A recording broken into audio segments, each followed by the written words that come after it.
I'd like to welcome all of you. I hope that this film that you're about to see will inspire you to pick up a telephone, to email, to share this information with other people. When the film is completed, we're going to give you as a gift 3 separate documentaries as you exit. We're going to give you Death by Medicine, Prescription for Disaster, and this film. They all relate to the medical industrial complex. The reason I decided to do this film is because of what I saw in the 1980s, where there was a move by the Food and Drug Administration to deprive us of our freedom of choice. The FDA felt that they had the power to claim that any food or nutrient that would make any difference in our health could not be discussed. In other words, you couldn't say that you could have broccoli because it had an anti-cancer agent, or you couldn't eat carrots because it provided vitamin A, which helped improve the chances of you not getting night blindness. In fact, they were so radical that they said you cannot make any claim at all for any food to heal or prevent any disease, nor any nutrient to do the same. I debated the commissioner of the FDA. I debated many people. I went around the United States. I went to 55 communities. I was on ABC Radio Network at the time, and WABC. I had a very popular program. And it gave me an opportunity to inspire the audience that I had and had accumulated over many years on ABC to think about something as simple as, do you want to be able to take vitamins if you choose to? Because if the FDA has its way, you will not have that choice. As a result, due to those efforts and those of the National Health Federation and other individuals working within the health field, we were able to get the FDA defeated. They literally lost this one, and we ended up having passed by different individuals DSHEs, which protected you and has up to this point. But then in the last 2 years, there has been an accelerated effort on behalf of our federal agencies, including the USDA and the FDA and the White House, both the Bush and the Obama White House, to put into positions of power more than 100 individuals from major corporations, over 40 from just Monsanto alone, where they now oversee our health. For example, one individual who was a top lawyer at Monsanto came over and became a top official at the FDA, allowed genetically engineered foods to get a green light, then went back to Monsanto, then came back to the FDA as head of food safety. This time around, sponsoring legislation and a particular bill, the Food Safety Bill, 510, which at the outside, you'd say, why? We have dozens of laws to protect us from bad foods and drugs or dangerous nutrients. Why would we need another?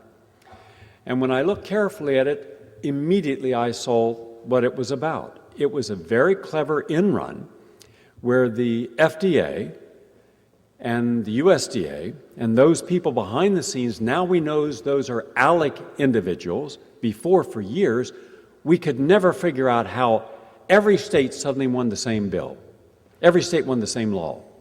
Mandatory vaccinations of Gardasil. How does every single one of the 50 states end up passing the same legislation at the same time? But we couldn't find who was behind it. We were told no one's behind it. We are conscientious state legislators wanting to protect our citizens, and vaccination gives them immunization, and we want to guard the health of our young daughters. We did not have the evidence on our side. to push back.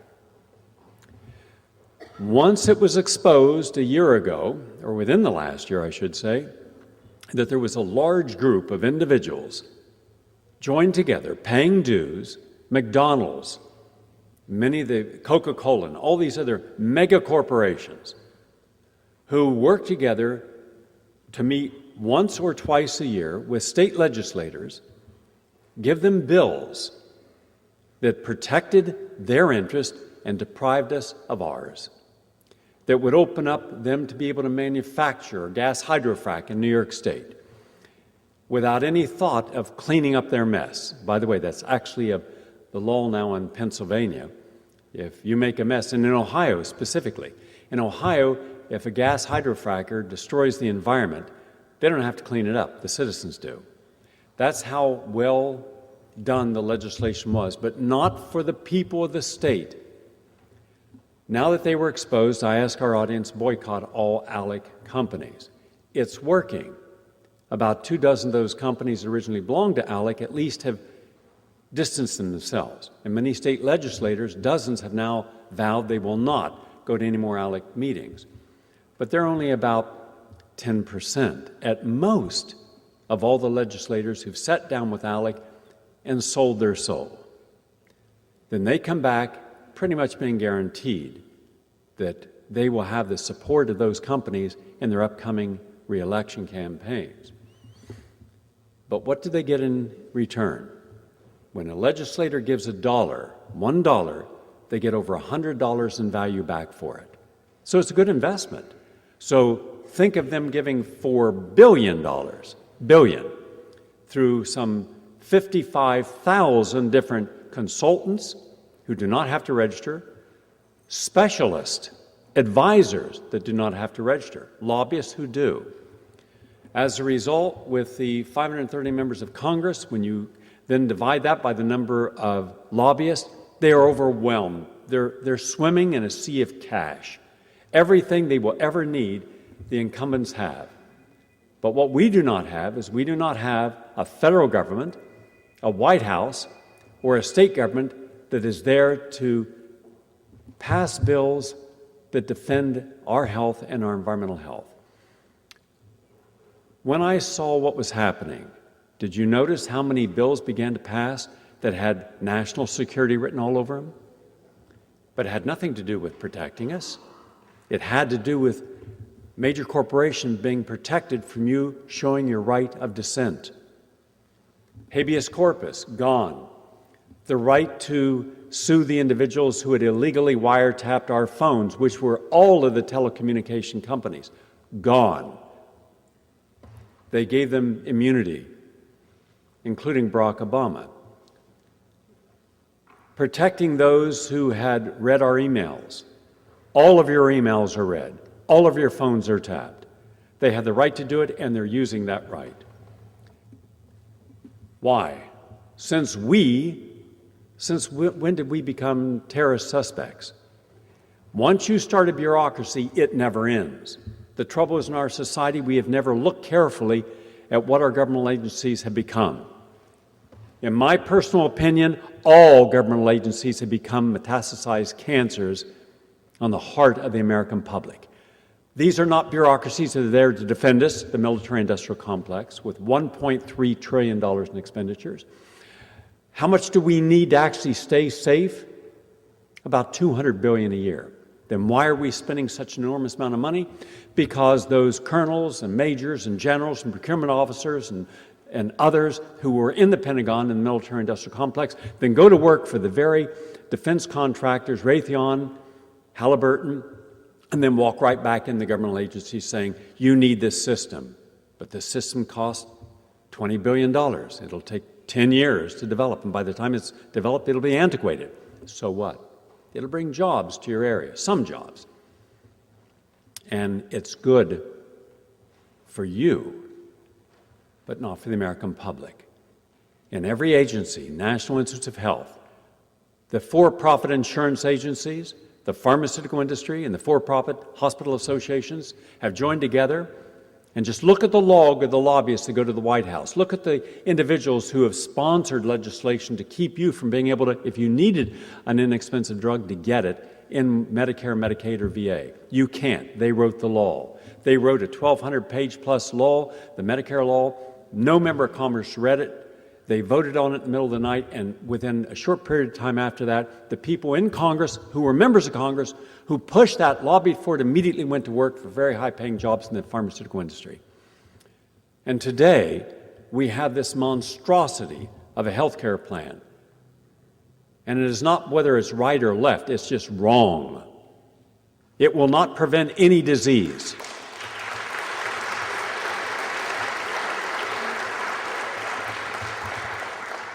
There is nothing in the Obama health care plan that will prevent disease nor give you the option of having the best alternative therapy if you have a condition that needs help. To the contrary, you can be fully insured today, go into a hospital with a life-threatening condition, and the hospital can refuse, the insurance company can refuse to pay for that bill, which throws you suddenly into a catastrophic event.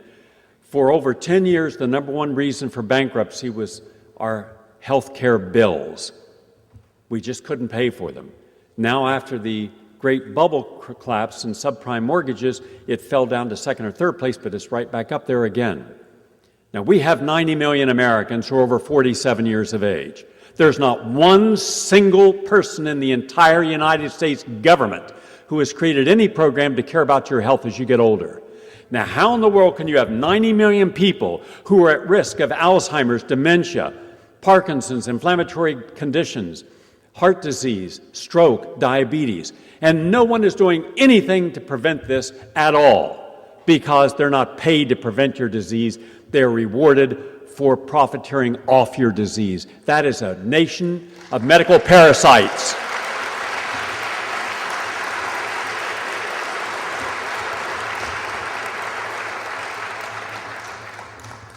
I decided no longer to walk up and gently knock on the door of bureaucracies and say, will you please pay attention to us?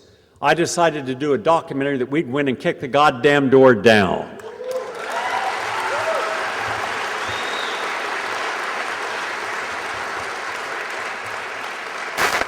Our problems have nothing to do with Democrats and Republicans. I am apolitical. This has everything to do with right and wrong, and that is completely political.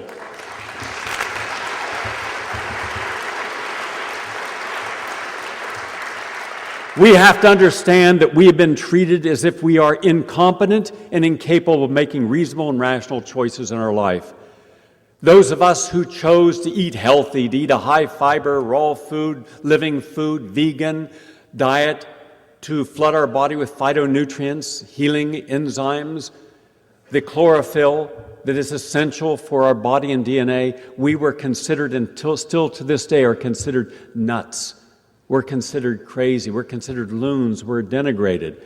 For the doctors, the scientists, the professors within their fields who have looked at the evidence and it is so overwhelming, they say, I can no longer deny the truth of what really causes a person to stay well and what reverses disease. These people were delegated to the sidelines. They were taken out of their sacred positions of trust within the orthodoxy. Why? Because in America today we have only one truth, and that is official truth. If you do not believe in the official truth, then you're considered of no consequence in the dialogue. You will not find those in philosophy, education, in medicine, in finance, in environmental studies, in social work, in anything relevant who are challenging the status quo, invited to share their thoughts. So all you have is an official media, the New York Times, the Washington Post, Fox, MSNBC, all the major media are official representatives of the official truth.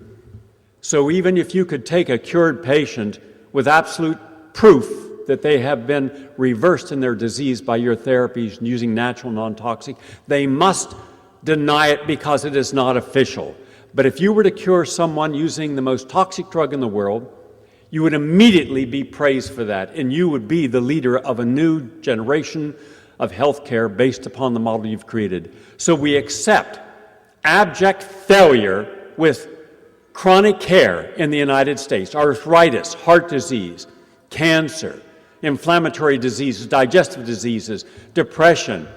There is no major success, and yet we give them over $2.7 trillion this year. And yet those in the alternative field, those holistic nurses, chiropractors, nutritionists, dietitians, massage therapists, all the people who are qualified, credentialed, who are seeking the right answers outside of the paradigm, helping their patients, they're given nothing. Zero. Now, it's one thing if you had some people who were denied. They deny everyone. Why? Surely there must be some doctor somewhere you could give some credit for and say they've done it right. They can't. Understand they can't. Because once you allow the virus of change in, they cannot control it. No different than if you had the right information for the right protest on the right issue and you went like Bill McKibben and stood with 12,000 others over several months and 1,200 of you arrested. The media only covered that when Daryl Hannah was arrested. It was only of interest to the official media when an official celebrity was arrested. Otherwise, no media coverage of any consequence. But then did anyone do anything? No one did anything because they weren't forced to. At the very time that these people were gallantly and with bravery, including Chris Hedges, standing forefront and saying, you cannot do this without a pushback. And that person is there, Cornel West and Chris Hayes and others who spoke out about this and did something about it. They weren't giving any attention. If you're not famous, you don't make a headline. If your cause is not important, it doesn't get attention. Unfortunately, in this world, you're not important. The only significance you have is you're an economic commodity. You've been commodified and commercialized, and as long as you don't act out, speak out, or change, you're a perfect person for the system. When you defy them and you pull back, now you are radical. Isn't it amazing? Giving a woman synthetic hormone replacement therapy that by all science increases her risk by 13% minimum of a heart attack, stroke, breast cancer, ovarian cancer, colorectal cancer, and dementia, that's not radical. But giving Vitex, Squall Vine, Passion Flower, and Dong Quai to help reverse hot flashes in a woman, that's radical. How absurd is it when they control the dialogue and the vocabulary to take good work that is empowering women and pathologize the women as if they're just another series of diseases to which orthodox medicine and official input from their scientists are the only cure. They are the disease, and we no longer should allow them to impact our thoughts.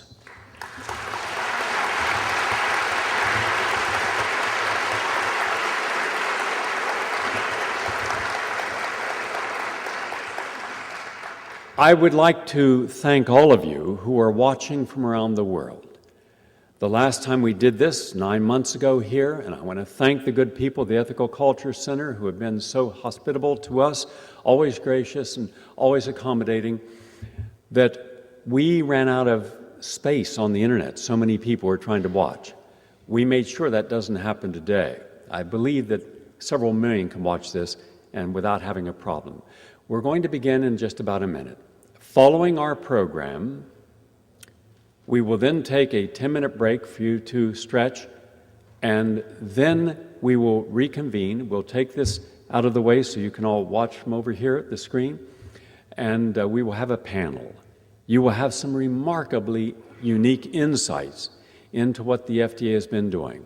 The FDA now has taken the power of Congress, which is the only power authorized to create laws unto itself. And you will hear from one of the best lawyers involving FDA litigation in the country. And they now want to make it against the law for you to be able to buy a vitamin that has not first passed their impossibly expensive, up to anywhere from $30 to $600 million to get a single nutrient passed under their conditions. It would mean the end of all supplementations. But also, if we do not fight back, it'll mean the end of organic gardening, because in that Senate bill, they have a whole system of bureaucratic paperwork and machinery that a small farmer would have to have Otherwise, they would not be considered passing the rules. It'd put them out of business. So by doing nothing, within a year or two, you might not have any organic produce or supplements that you could take. If they say otherwise, they are liars. But they're liars in any case. Anytime anyone in Washington opens their mouth, they're lying. They're incapable. And we've had enough of it. We've had enough of the pandering. We've had enough of the shills for the left and the right, the talking heads on MSNBC, the foolish notion that somehow we should believe them. Today, at the advice of my brother, Stephen, who's been a major activist, and my brother Stephen, who's here, was responsible for getting the lead out of the gasoline in India. No small measure. No one had done it before. He's done it. Also getting the lead out of... He also managed to get the lead out of the gasoline in the Dominican Republic, got a heart-lung machine, which they never had, plus chelation therapy for the children in India and chelation therapy for the children in the Dominican Republic. And every pregnant woman in the Dominican Republic gets free prenatal vitamins because of his work. So I'd like to acknowledge my little brother. Where's he at? Stand up, Steve.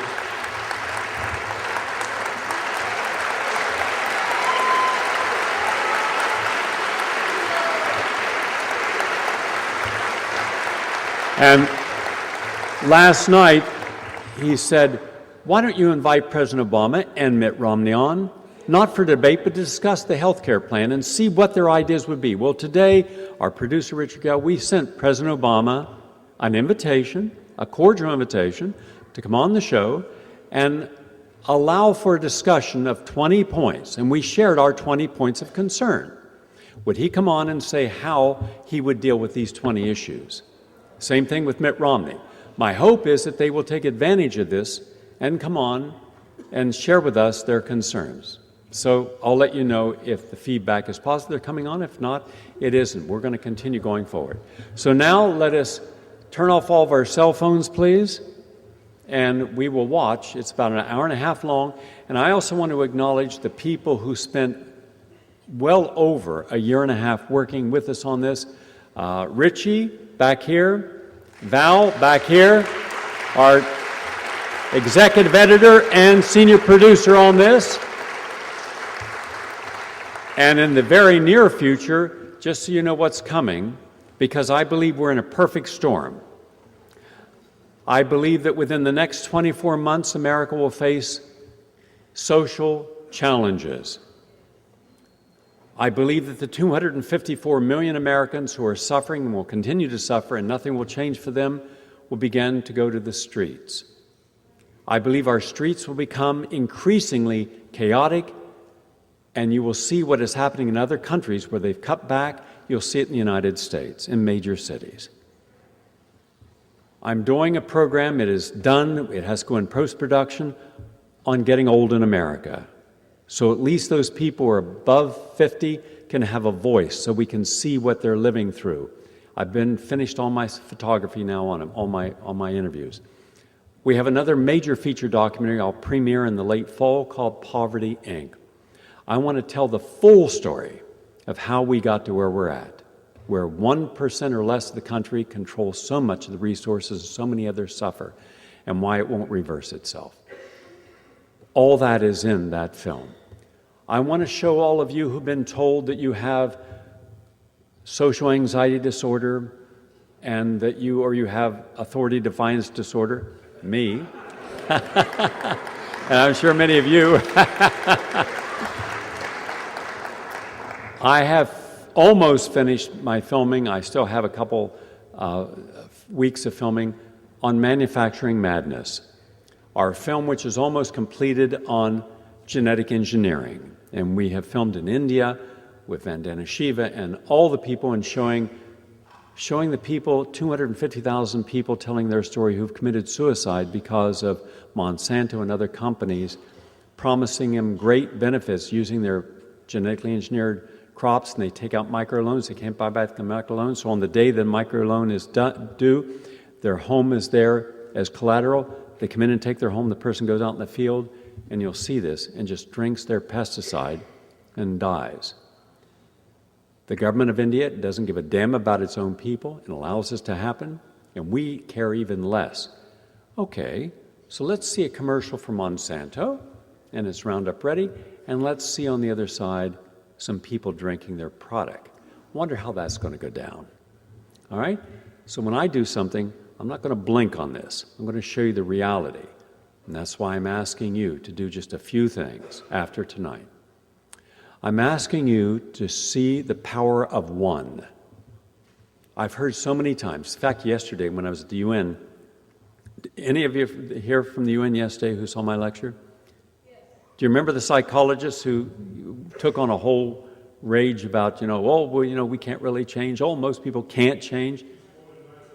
She was quoting Maslow. Well, first off, I disagree. I believe that any human being is capable of change based upon the circumstances they're faced with and the determination of what they want to do. I believe in the power of one. I don't wait until there's enough of us to cause a paradigm shift. I don't believe that'll happen, but I do believe that each of you, can do the following and it will make a difference. Become a vegan, a healthy vegan. Don't shop in a Walmart or any more box stores. Tear up your credit cards. Take your money out of their banks. Demand that your pensions invest only in those things that are honoring other people and other cultures, not exploiting them as they did for so long. Some of the largest pensions in the United States were invested heavily in South African apartheid corporations without thinking the consciousness of those choices. Stop watching their television, reading their newspapers. Don't vote Democrat or Republican.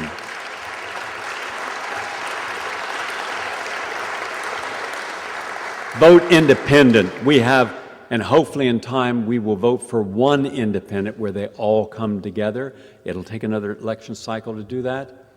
Don't buy any clothes that is not made with fair trade or union labor in the United States. Respect the fact that we have to put people back to work. All right? Don't buy genetically engineered food. Buy locally grown organic food. Support local artisans. Support people. Engage in trade, barter, fair exchange. Also, offer a legitimate challenge. Share the information of what you've experienced with other people. And then one person is not alone. They've always won the big battles because we look at this Goliath David. If people who have progressive ideas can focus upon ideas and not ideology, leave their egos at the door, then we will have 1,000 Davids to each of their Goliath. And then let's see how powerful one is when it's one times 1,000 sharing a common belief. Thank you.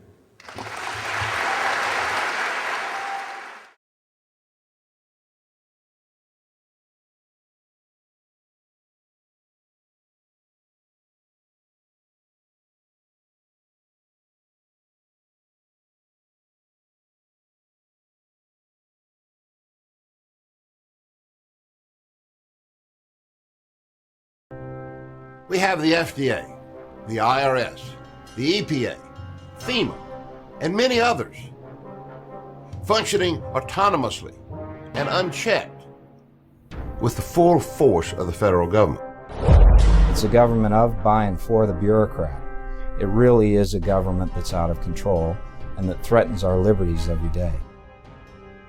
There's a concern right now that the FDA has been influenced by Big Pharma in such a way that they're going to remove from the marketplace all of the new dietary ingredients that were introduced after October 15th, 1994. They've also tried to institute maximum dose levels so that dietary supplements sold above a certain dose level will only be available by prescription.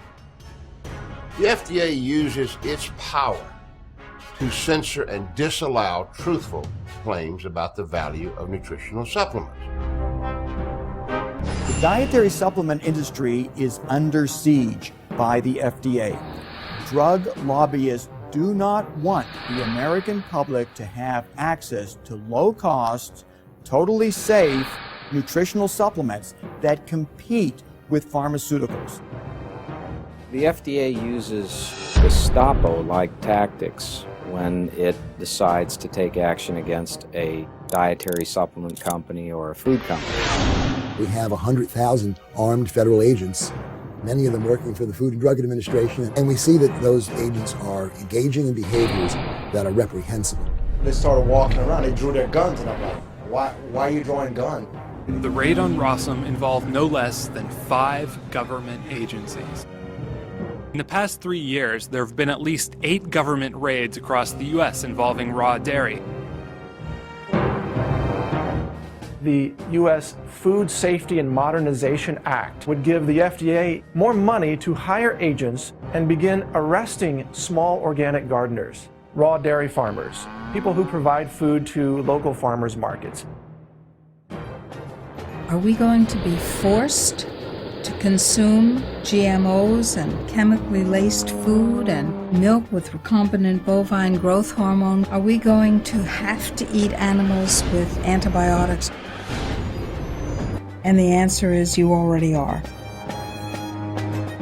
You could be violating laws you don't even know exist. We need to plan a march on FDA headquarters with a list of all our demands. Bureaucrats effectively taking control of the way in which we choose to manage our own health. The FDA is obviously following drug company instructions. And that's really the basic problem that we have here in America. If they implement all the power they already have, we will live in a food fascism world. It's almost guerrilla tactics. It's very threatening and coercive and intimidates. The process is broken and in bad need of repair, and the American public is at risk. The FDA is truly a rogue agency being run by rogues from industry, government, academia. The drugs that are approved in this country are not always approved based on scientific data. They're approved based on who has the right political connection. It's obvious that the Food and Drug Administration should be subjected to a real house cleaning by outraged families who've lost their loved one. There are many drugs that the Food and Drug Administration has approved that are unsafe, at least too unsafe for the FDA's own medical reviewers to agree that they should be on the market. Rather than have confidence that drug approved by the FDA is safe and effective, we now have to wait for millions of people to take it and to see what kind of reactions they have in the real world. Vioxx has killed at least 60,000 Americans. Increase in heart attack risk was over 500%. And yet the drug company making Vioxx covered that information up. Where there's criminal activity by executives of drug companies, they frequently get away with paying a fine and have no major disruption of their enterprise.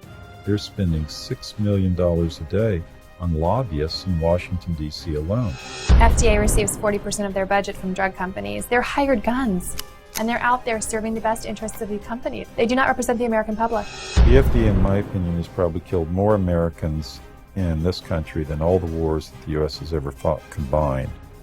How can it possibly be that a branch or a division of this government is not beholden to the Constitution? This is a government of tyranny.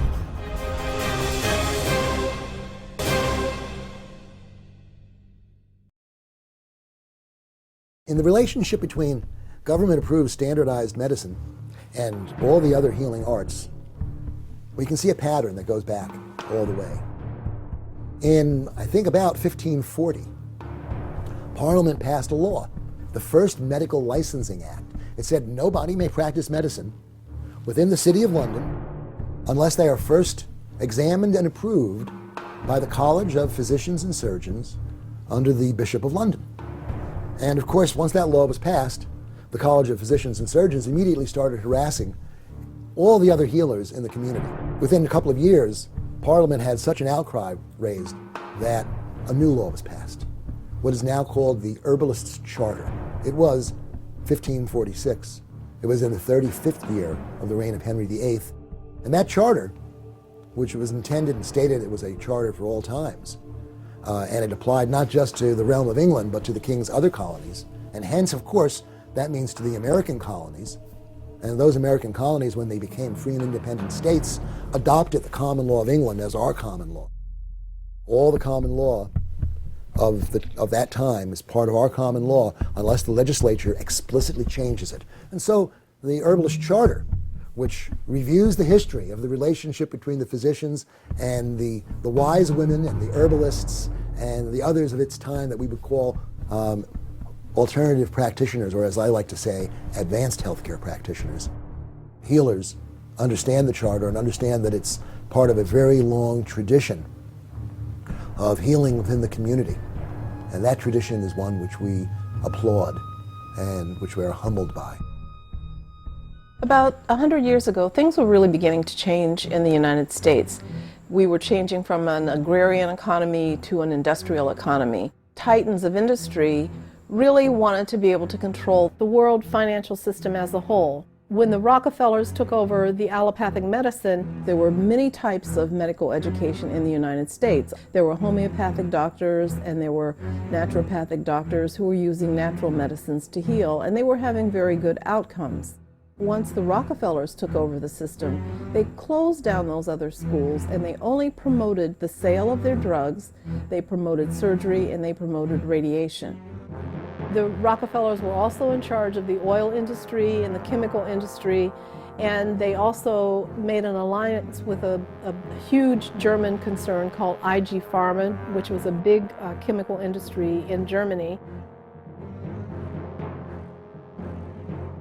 The Food and Drug Administration was started in the 1930s, and it was sold to the people of the United States as an agency that was going to protect its food and drug supply.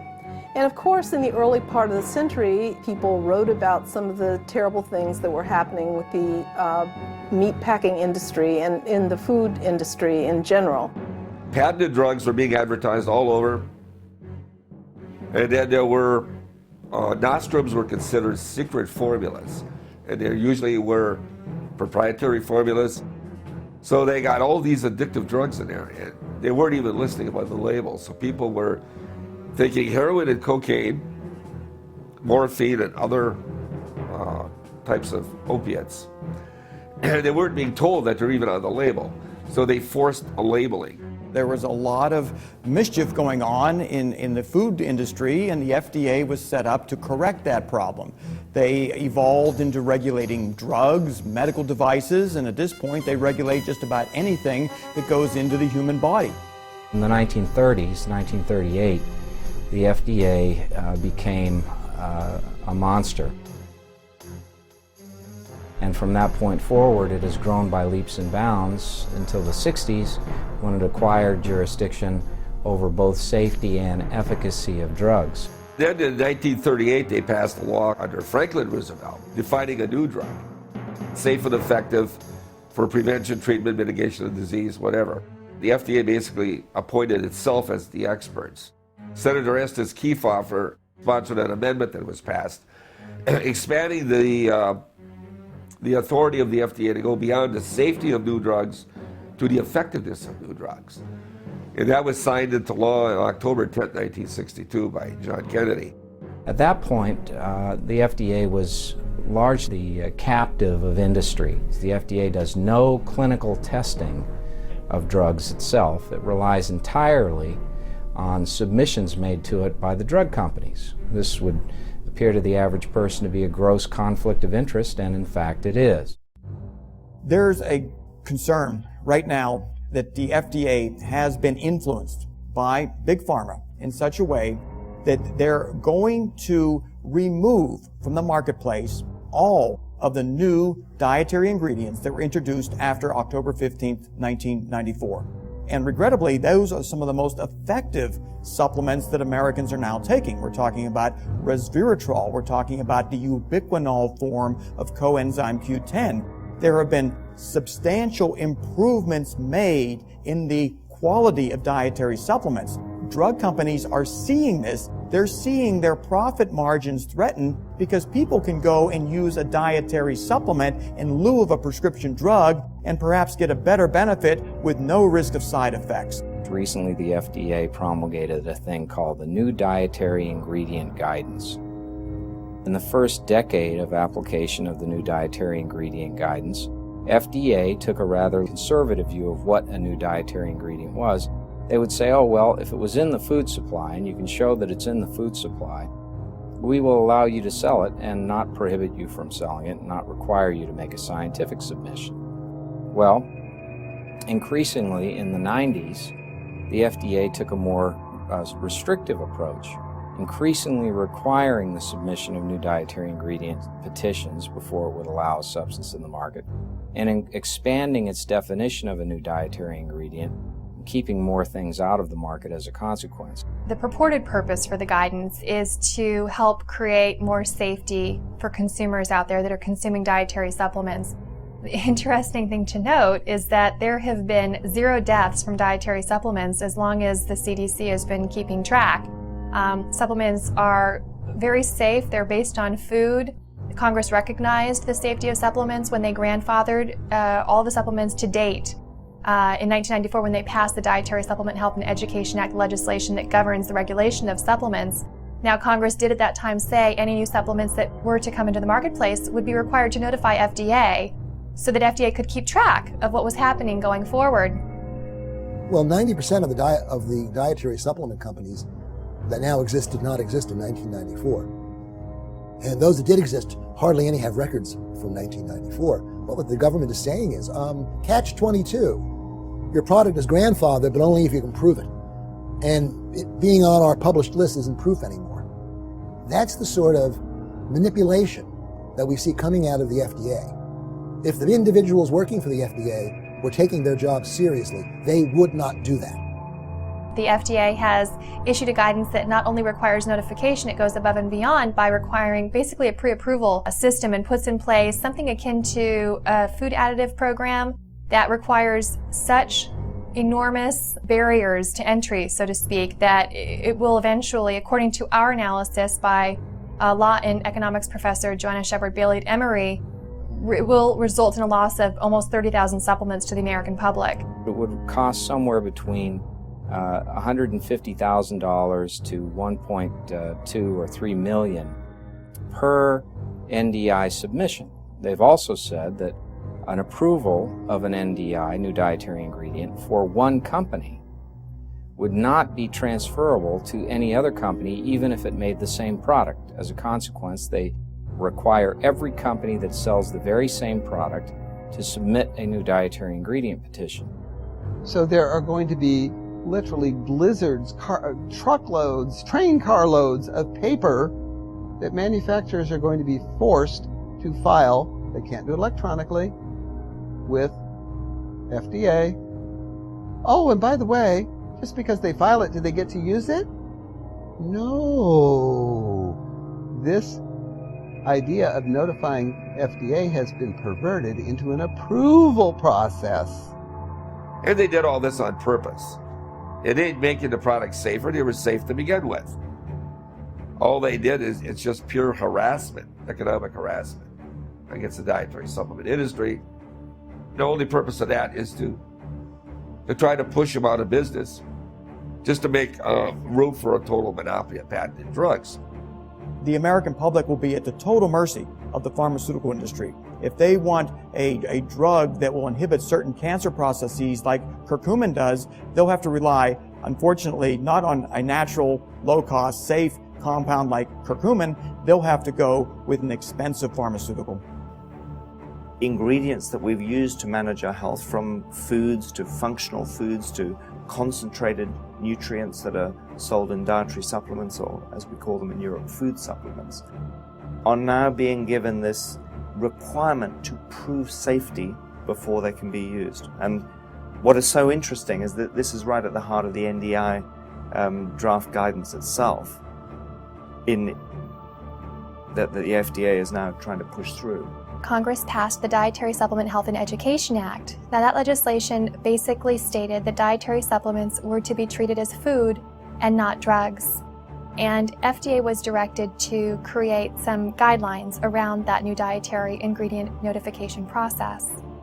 But FDA sat on their heels and waited. It's been 17 years.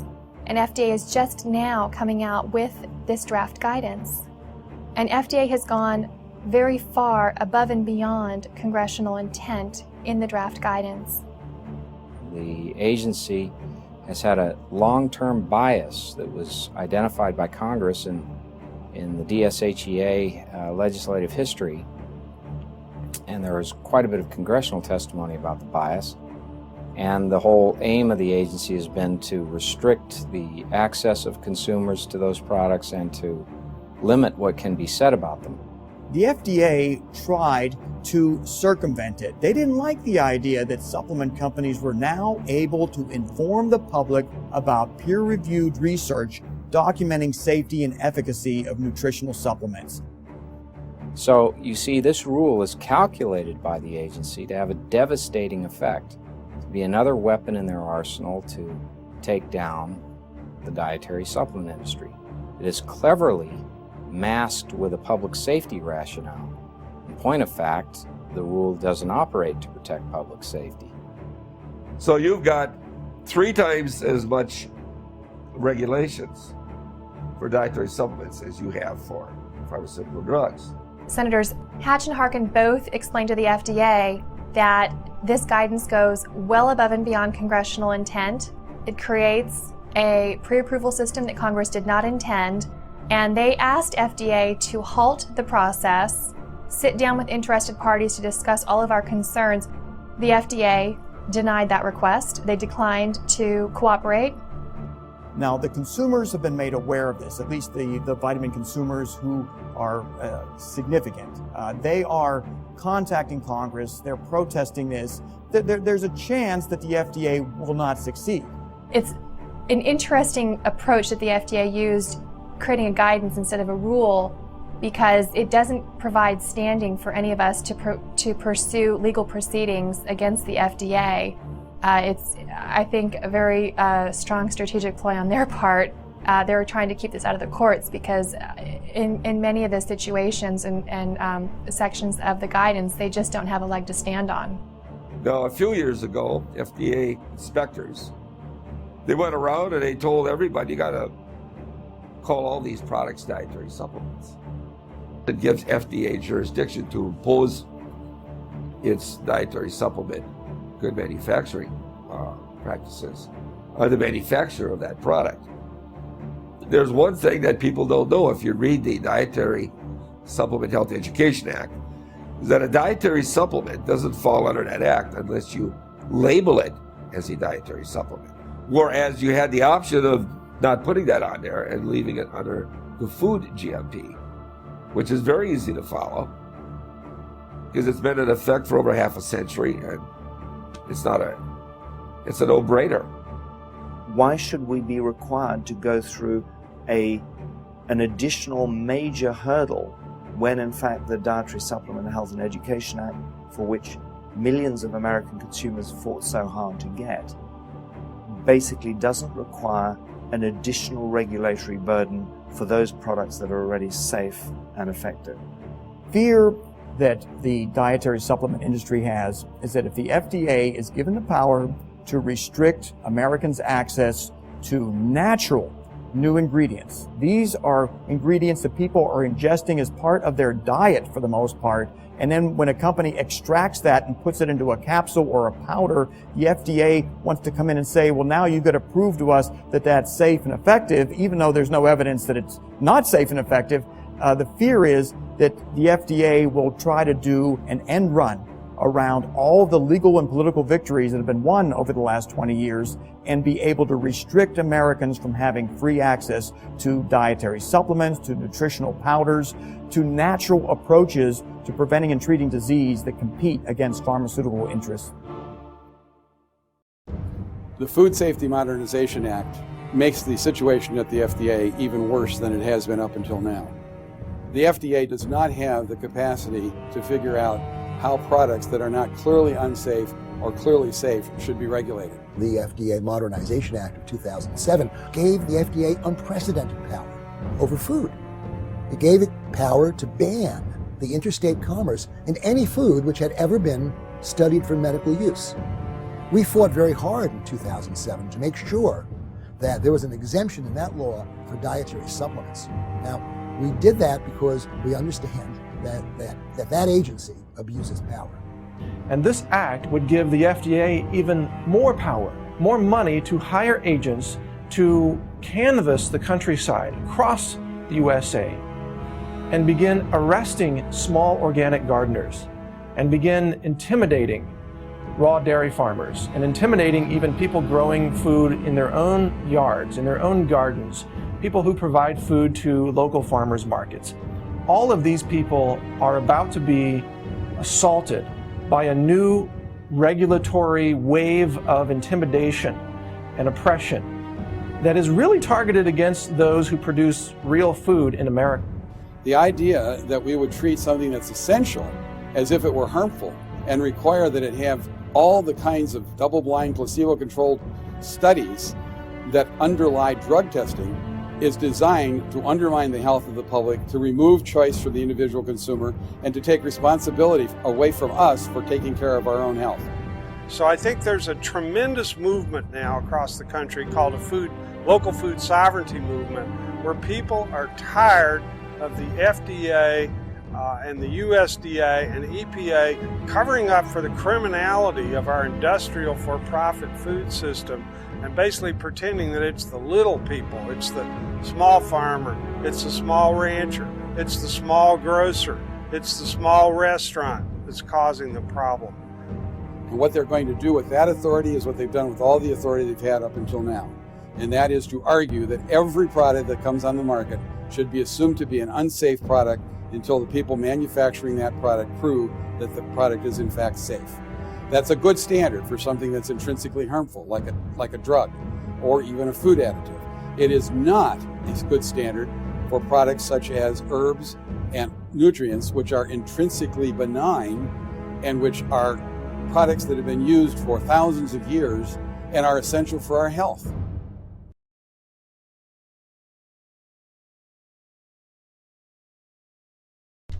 This is a government of tyranny.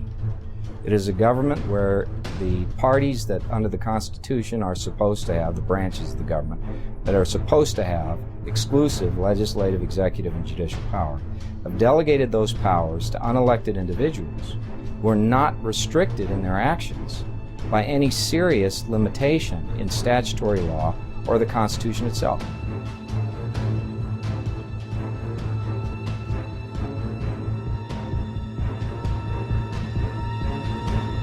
The FDA uses what could reasonably be described as Gestapo-like tactics when it decides to take action against a dietary supplement company or a food company.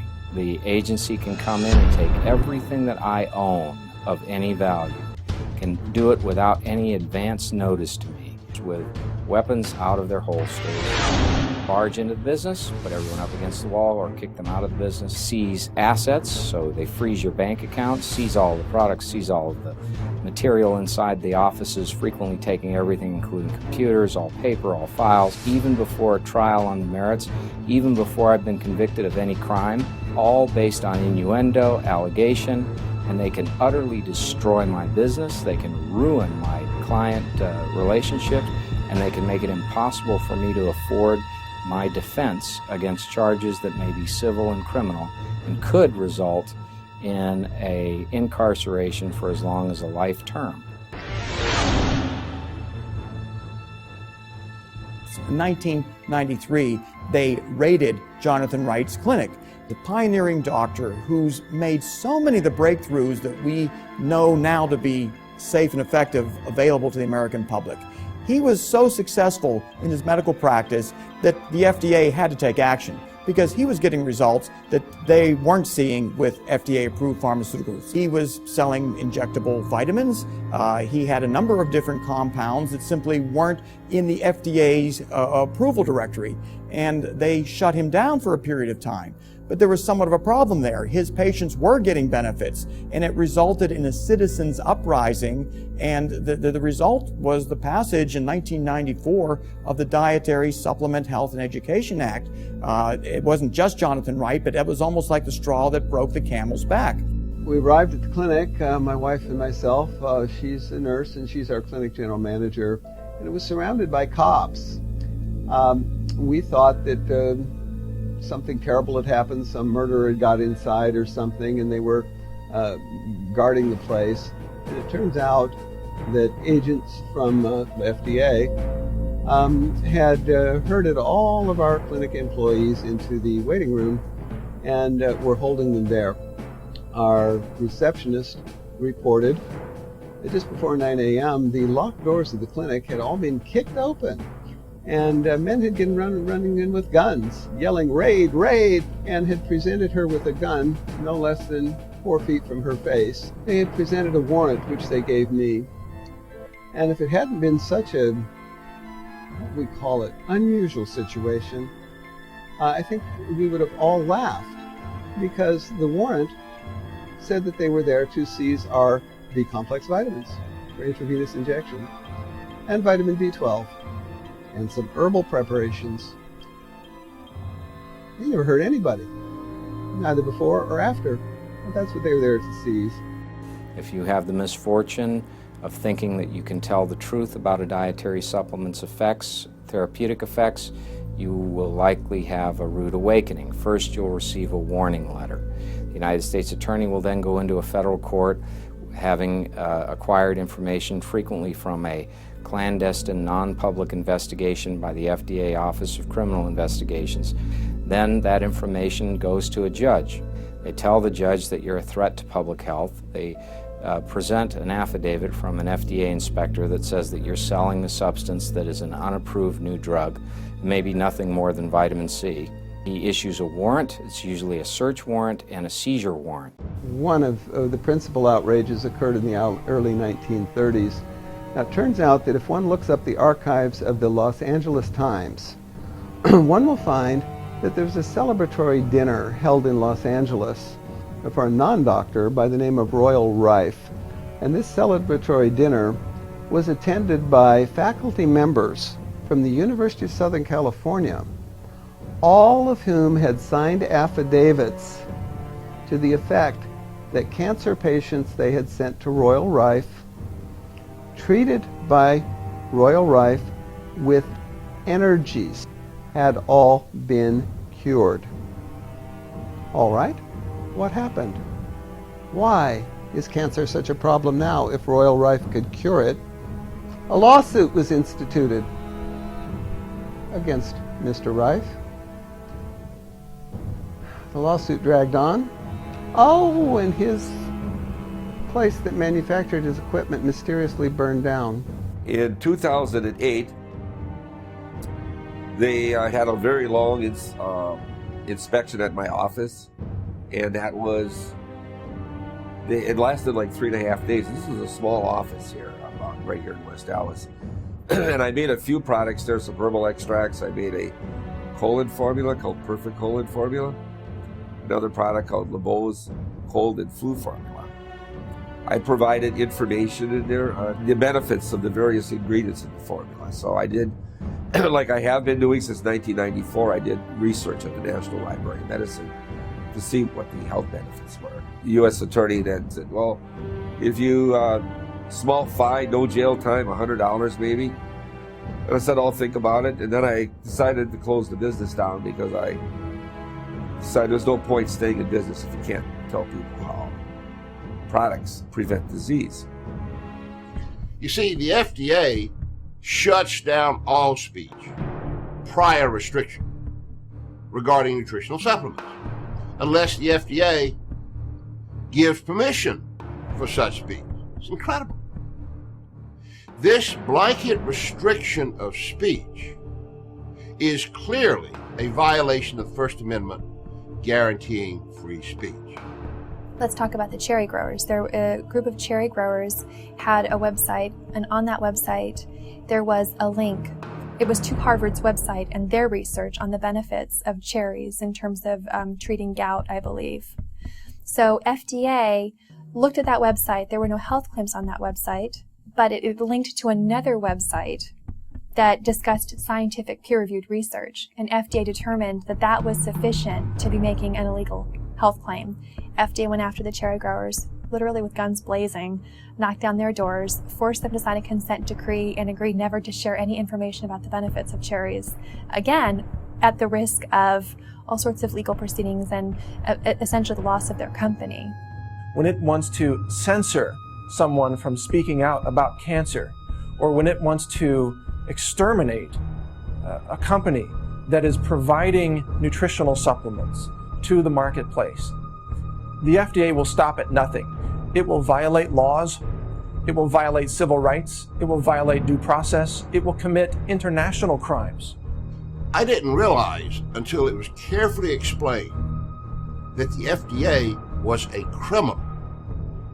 Let me say that again. The FDA was a criminal organization. The FDA routinely violates the Administrative Procedure Act. Now, this is a law. It was meant to protect citizens from businesses from arbitrary and capricious regulatory activity. It states clearly that businesses that are regulated by the federal government must have a clear understanding of the regulations. And more importantly, the regulations cannot be arbitrary and capricious. The FDA asserts that it would approve all claims presented to them that met the FDA's, quote, standard of scientific agreement. Yet nowhere in any FDA writings whatsoever was significant scientific agreement ever defined. Does that mean 10 studies in the American scientific literature? 15 studies in the worldwide literature? If the FDA cannot or will not define significant scientific agreement, then all of the regulatory actions are arbitrary and capricious. And that is against the law.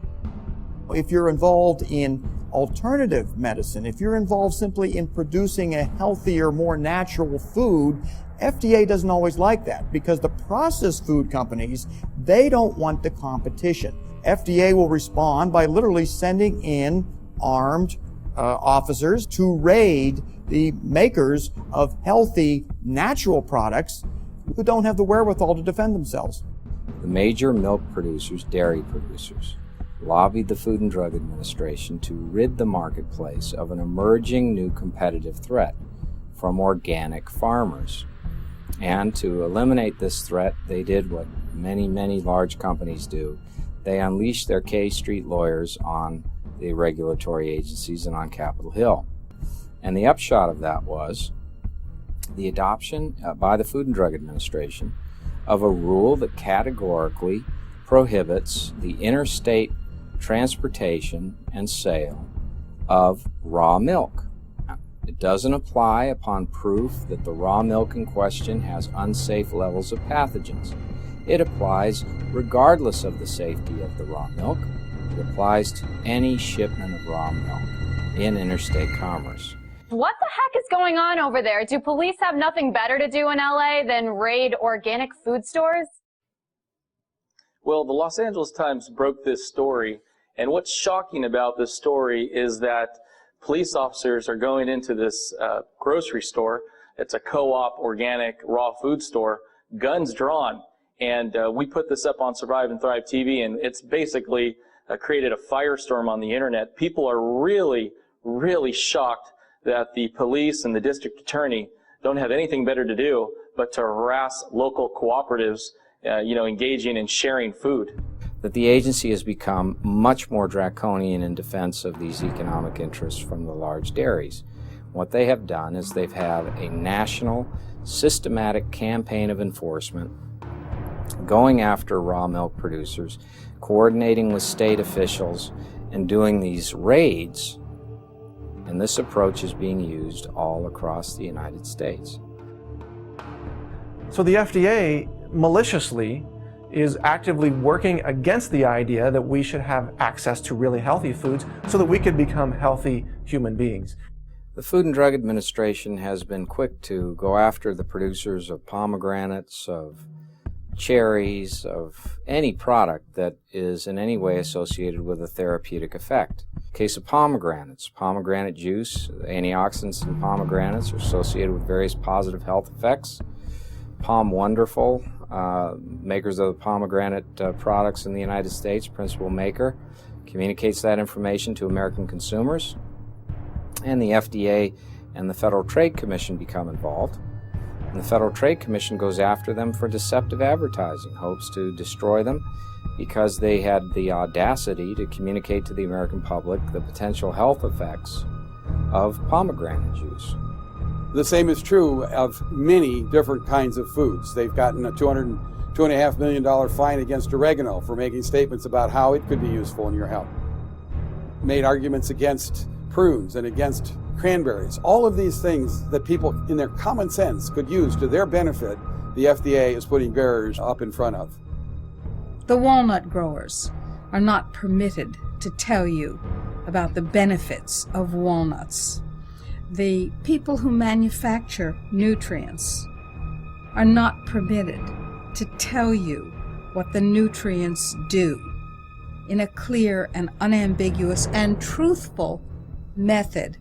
They ban absolutely the right to make treatment claims for any non-drug product, and in this way they keep people largely ignorant at the point of sale so that they are dependent upon drugs as their only means of achieving a therapeutic outcome, even though the overwhelming scientific literature supports the conclusion that food fundamentally influences our health and influences our ability to overcome disease. If you tell the public that your food has these kind of health benefits, that food then transforms into a drug. And since the FDA has not approved that food as a drug for that indication, it's an unapproved drug. The FDA doesn't want you to know that foods like oranges and celery have anti-cancer elements, or that you could drink raw broccoli juice and actually prevent breast cancer tumors or prostate cancer tumors, especially if you combined it with other nutrients. But the truth is, health is available in abundant, intensive form, and diseases go away when the body gets what it needs at every level. And one of the ways that it needs to cure itself is intensive nutrition.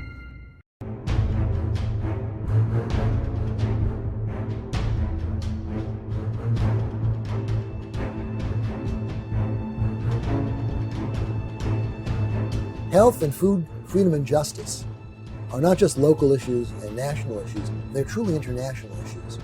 We are facing challenges locally, nationally, and worldwide to our health and food freedom. We need to understand where the challenges are coming from. And they're coming from the same sources. And so we have on the international level, for example, Codex Alimentarius. That's Latin for the World Food Code. The World Food Code arose originally from the Napoleonic Code, from the part of it that dealt with food trade. Codex Alimentarius was created in the early 1960s by the United Nations. The stimulus was generated by a man named Fritz Termeer. Fritz Termeer had been the head of IG Farben. The directors of IG Farben went to jail after the Germans lost World War II for crimes against humanity. Fritz Termeer, for example, created Auschwitz, both the death camp and the slave labor camp. Fritz Termeer was involved in the selling of humans for vile experiments and in a variety of unthinkable, inhuman activities. Fritz Termeer, after he was released from prison, called together pharmaceutical executives whom he had worked with, and they asked the United Nations to take over the world's food supply as a way of moving their world domination agenda forward. The United Nations said, "What a good idea." Codex's mandate is to promote world food trade and promote safety of that food. Oftentimes, what is written in the law books and what's really happening are not the same. Instead, we have an agency which is now controlled by the worst of the crony corporatist interests. The worst case scenario for Codex Alimentarius, if it were to be implemented in the United States, would be for the almost complete suppression of vitamin mineral supplements in this country.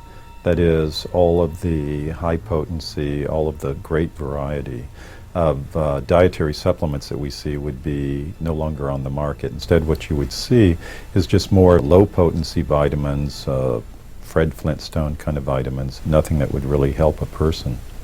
In terms of the FDA's involvement, is what are they doing on the international stage? And of course, within the food environment, the Codex Alimentarius, the International Food Code, is basically the particular forum that the FDA gets its chance to have input into systems that govern the way in which food will be controlled and the trade in food will be managed and how the consumers of foods will be protected. What has interested me over the years in attending Codex meetings is the FDA is one of the major controllers of policy. Whatever the United States wants, pretty much Codex goes along with. And what does the United States want?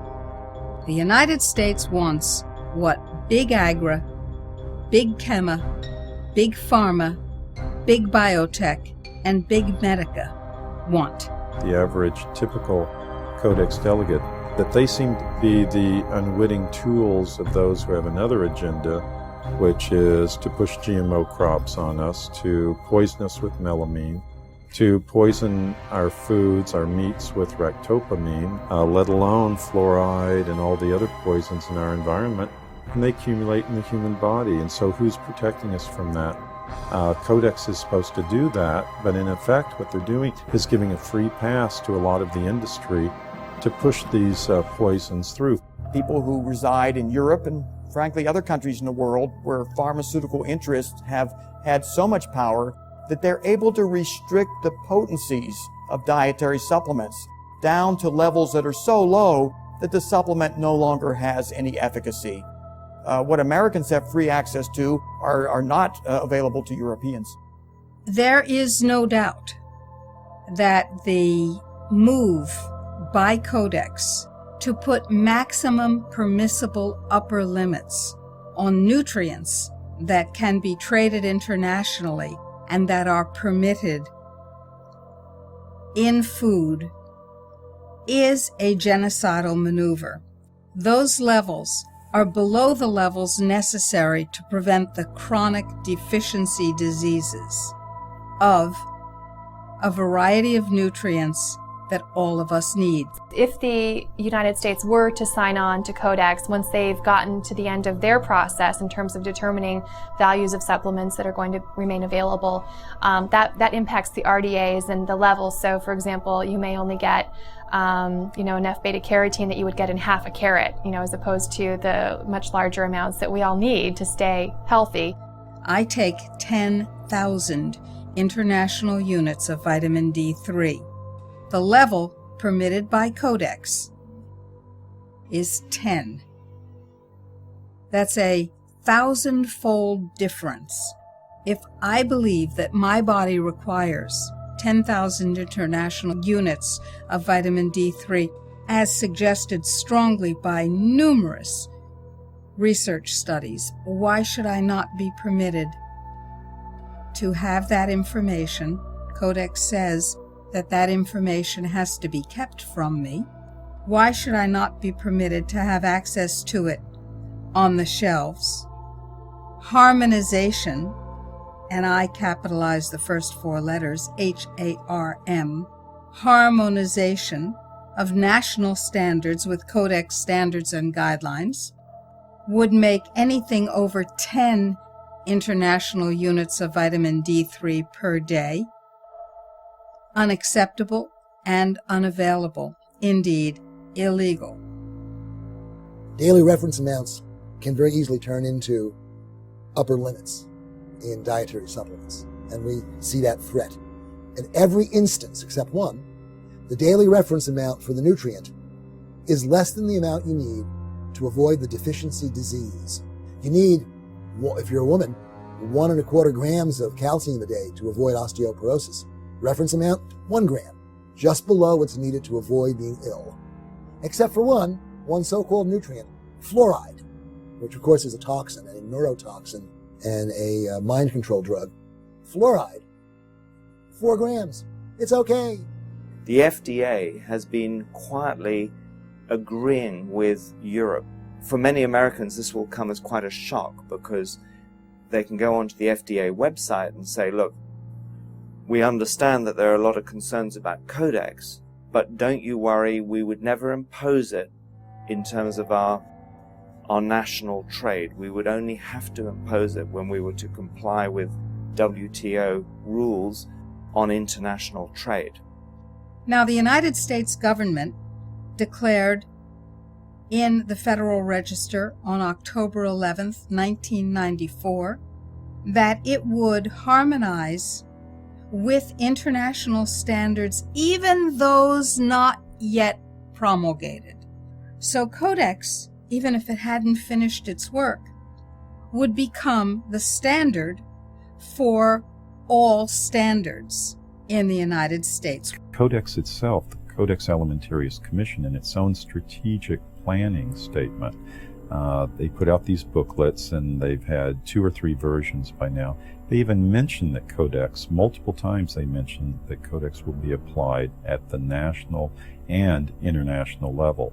And then you combine this with what the FDA itself has said, where in its own federal regulation, it has indicated some years ago that it intends to harmonize American law to that of Codex, that of international law. And we believe that if the US had technical and ideological problems with what the Europeans were doing, they would have been opposing it. But they're not. And what then becomes even more interesting is to say, well, where is the collusion occurring? In the same way that government agencies have been captured by special interest groups because they have the most to gain from it, Codex Alimentarius, at least certain elements of it, have been captured by pharmaceutical interests. And what they've done and how they started is quite a tale, because what they've done is they realized early on, especially once the WTO came into effect in 1994, they realized that there were enforcement powers processes. That is, that once the Codex guidelines and standards were established, by capturing and directing and controlling the efforts of Codex, then they could have their agenda put in force, and their agenda being the suppression of natural alternatives that would compete with them. Because what do when they're faced with competition? They either beat it in the marketplace, or they do what the time-honored tradition is. You run to the government and you get laws and monopolistic rules and regulations passed that will enable them to put their competition out of business. So what's the best way here? Grab the global agency. And the global agency in this case is Codex Alimentarius Commission. From a Codex point of view, you've got to understand that the FDA is not being an ally to the American people. It's not speaking a language that is in any way in support of the dietary supplement industry or the practice of natural medicine. So we have a situation where we are faced with this irrational power to abuse our lives, and we have a choice. We can stand our ground, or we can knuckle under. Constant public pushback is needed to make sure that the United States does not harmonize with Codex restrictions. There is what we call the Codex two-step, which Jim Turner, president of Citizens for Health, and myself developed, where we reading the Codex rules very carefully. It's clear how they're enforced. They're not enforced by Codex. No, they're enforced by the World Trade Organization. If you violate Codex rules, you may find yourself at the end of a trade sanction.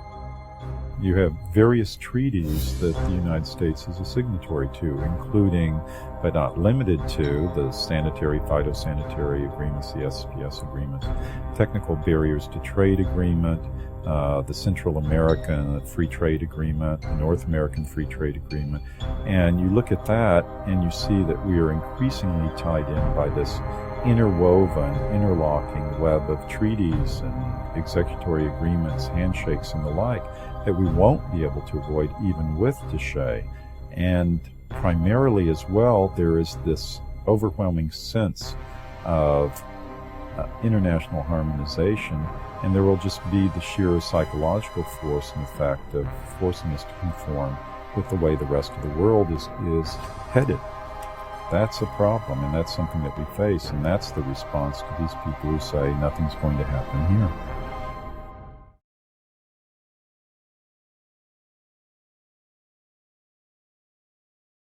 Genetically modified organisms, GMOs, pose unparalleled threats. Nothing like them has ever existed in the entire course of life on this planet. The campaign of ignorance that is currently being waged by the FDA is so insidious that the FDA actively opposes the honest labeling of genetically modified foods. Every single independent study conducted on the impact of genetically modified food shows that it damages organs, it causes infertility, it causes immune system failure, it causes holes in the GI tract, it causes multiple organ system failure when it's eaten, it causes a variety of changes, some of which we can't even guess at, as new proteins are coded for by the altered DNA that we've never seen before. We are playing with genetic fire. The FDA came out with its infamous policy stating that genetically engineered foods are substantially equivalent to non-genetically engineered foods. The person in charge of labeling policy at that time was Michael Taylor, who had previously worked as an attorney and lobbyist for Monsanto. After Taylor left the FDA in the early 90s, he went back to Monsanto and then came back to the FDA. The reason why we have 170 million acres of genetically engineered corn and soybeans and cotton and canola oil and sugar beets in the United States is because it doesn't have to be labeled. The GMO standards are being passed at the codex level because, frankly, through lies. They're telling them that they're safe crops, that they're safe food products. They don't need to be labeled. We've been fighting for years to get mandatory labeling of GMO foods. We almost succeeded. But what happened is, at the last Codex meeting in Geneva, is that the U.S. tried to force this issue and actually called for a vote of this issue, and they lost. They actually lost because they wanted to use it as a bargaining chip for WTO, World Trade Organization, trade dispute to ram GMO foods down the mouths of the European Union, China, and Russia, and they lost. The FDA position at the Codex Commission level have always been that these two products are substantially equivalent, that is GMO foods and non-GMO foods.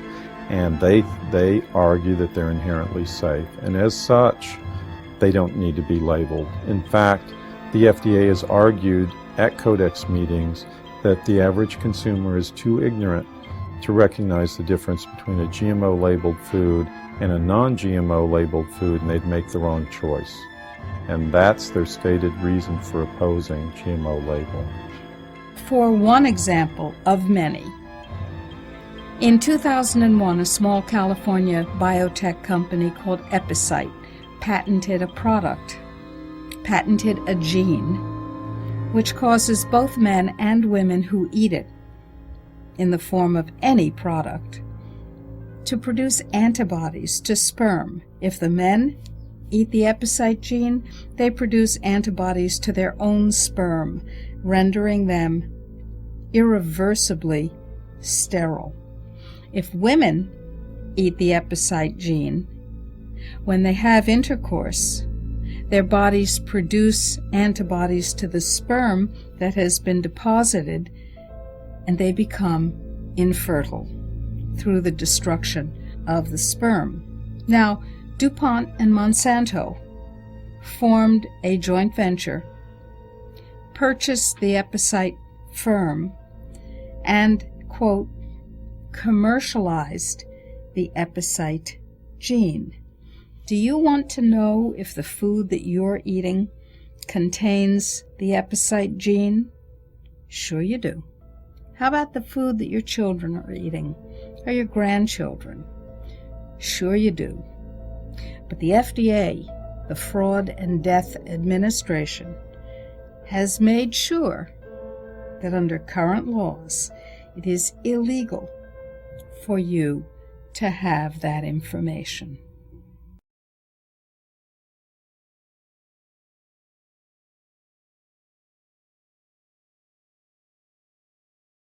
The United States has been transformed from a republic, a limited federal republic that the Constitution defines, into an unlimited bureaucratic oligarchy.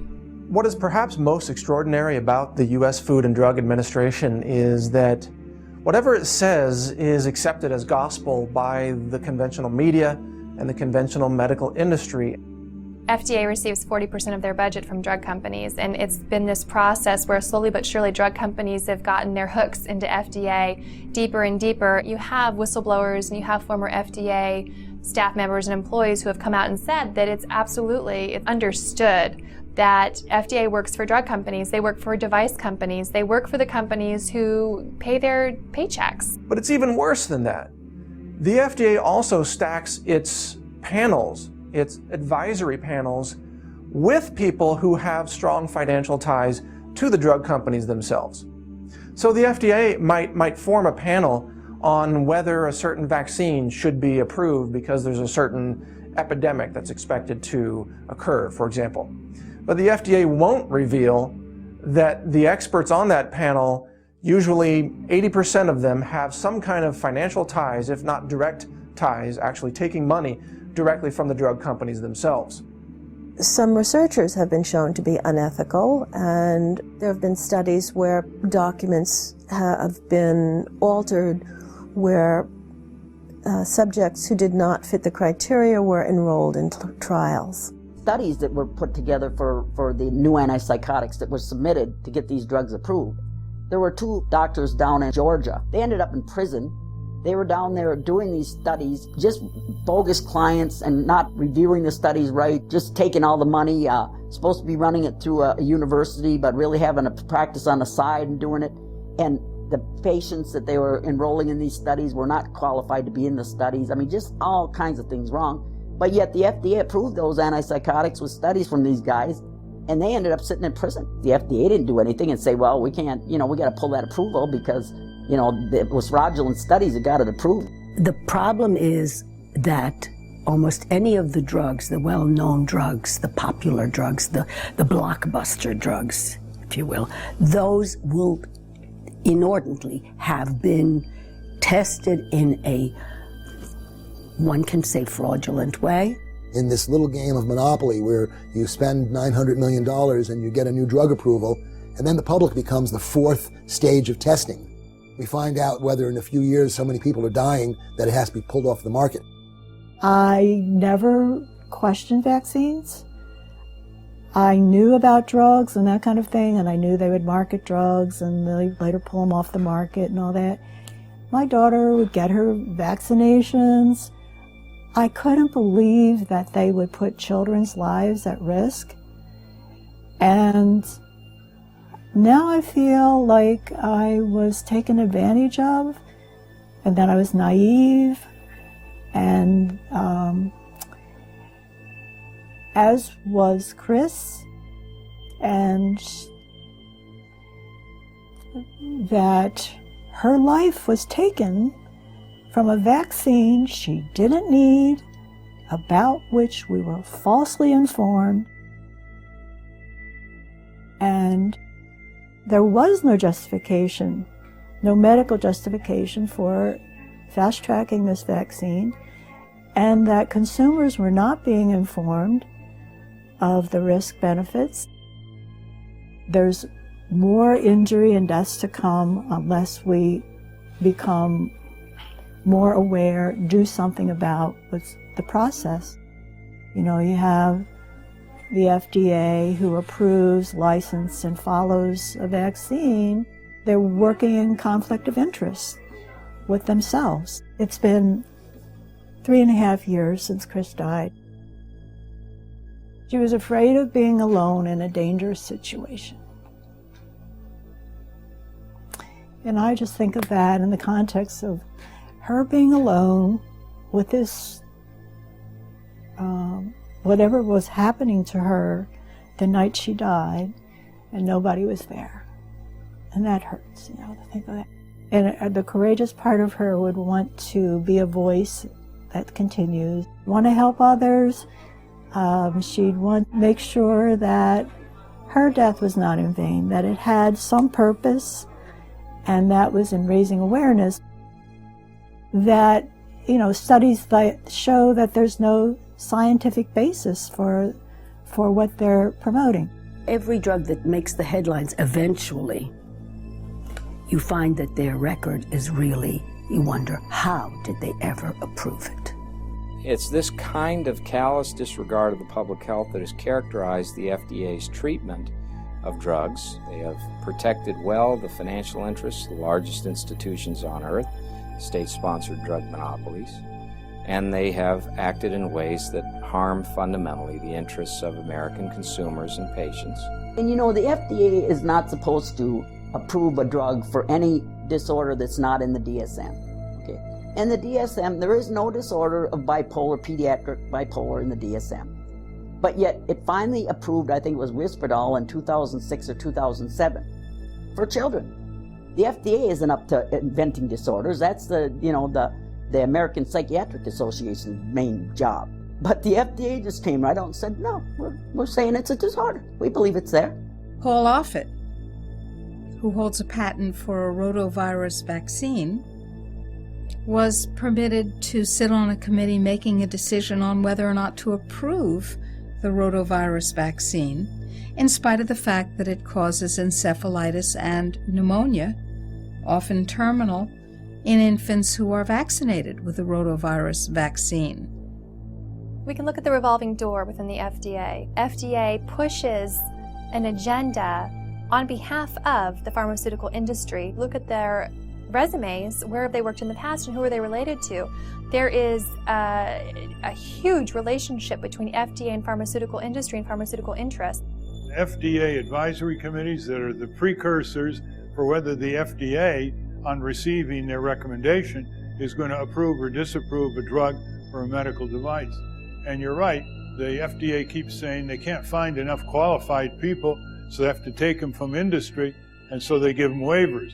The FDA uses this as a cover story so that when it approves a drug, it can say, well, this was recommended by our advisory panel. The FDA is composed of smart people, but they're smart people with a conflict of interest. They're smart people who make their decisions based on what will support their financial needs or their academic needs, not what makes scientific sense.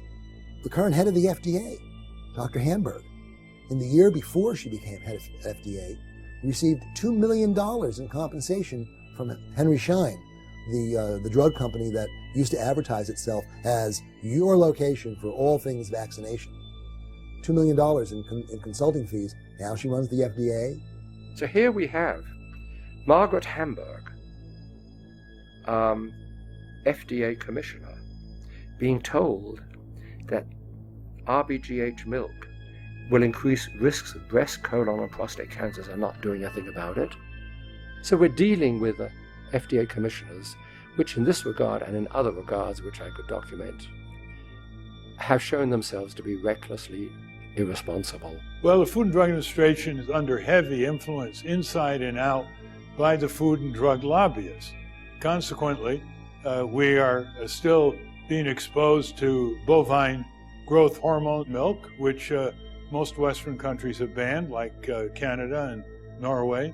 And we still have hormones and antibiotics in our meat products, which are at such risk that they're not able to be exported to a lot of countries that ban them.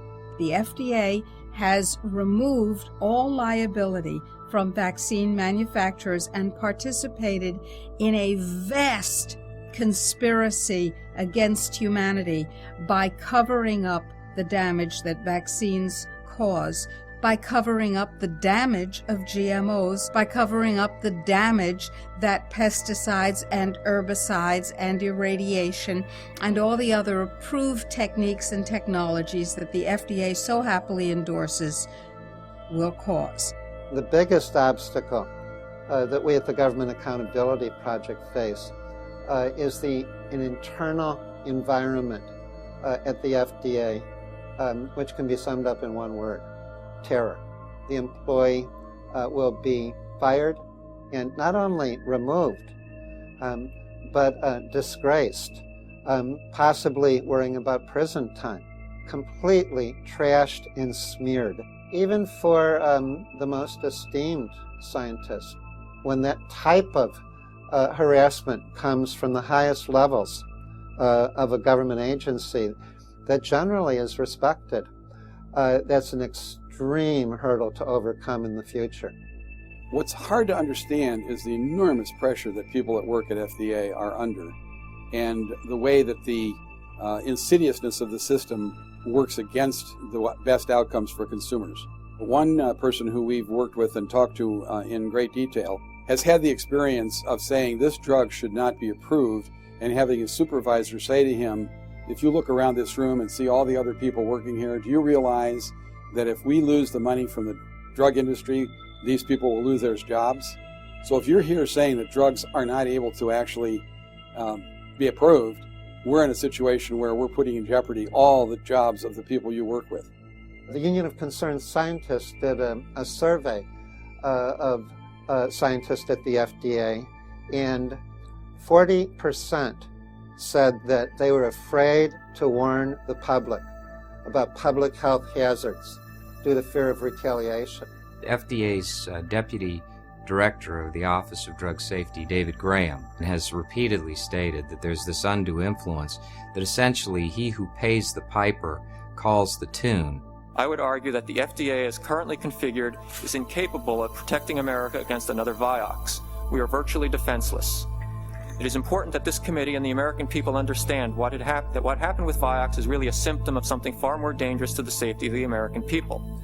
Simply put, FDA and the Center for Drug Evaluation and Research are broken. When I appeared before the Senate Finance Committee and announced to the world that FDA was incapable of protecting America from unsafe drugs or from another Vioxx, FDA is responsible for 140,000 heart attacks, 60,000 dead Americans. That's as many people as were killed in the Vietnam War. Within the Center for Drug Evaluation and Research, about 80% of the resources are geared towards the approval of new drugs, and 20% is for everything else. Drug safety is about 5%. Congress has created that structure by PDUFA, the Prescription Drug User Fee Act, by which drug companies pay money to FDA so that FDA will review and approve its drugs. For industry, every day that a drug is held up from being marketed, in their minds, that's another $1 to $2 million of profit that they're being denied. And so the incentive is really review the drugs as quickly as possible, approve them as quickly as possible, and don't stand in the way of our making profit. When Dr. Graham challenged this atrocity from our government's friendly fire against trusting citizens, he got what I call the SS tactic. He was stripped of his duties, or there was an attempt to strip him of his duties, which was blocked thanks to support from Senator Charles Grassley. And to have 9 whistleblowers step forward together and sign a letter complaining about these outrageous medical practices was really unprecedented. And FDA's reaction to this whistleblowing was also unprecedented. They didn't listen to them. They didn't make any change. They were being forced and pressured to approve medical devices that could harm patients, and in some cases actually lead to thousands of cancers. The device that the managers demanded be approved was submitted by General Electric, a powerful special interest. I was fired for sending emails from my private account with the sole basis of my removal. I was sending that information to Congress, to Office of Special Counsel. We also sent personally several emails to Commissioner Hamburg. She did not respond. I believe there is too much politics and not enough of science. People are going to be hurt because of negligence that is ongoing.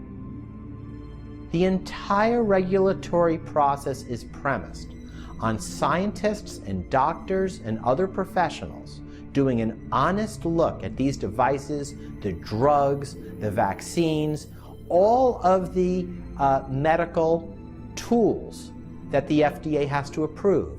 It's predicated on honest and independent medical assessment. And if you corrupt that process through pressure, through overriding legitimate medical concerns, and ultimately by firing doctors and scientists who raise alternative and raise medical issues, the process is broken and in bad need of repair, and the American public is at risk.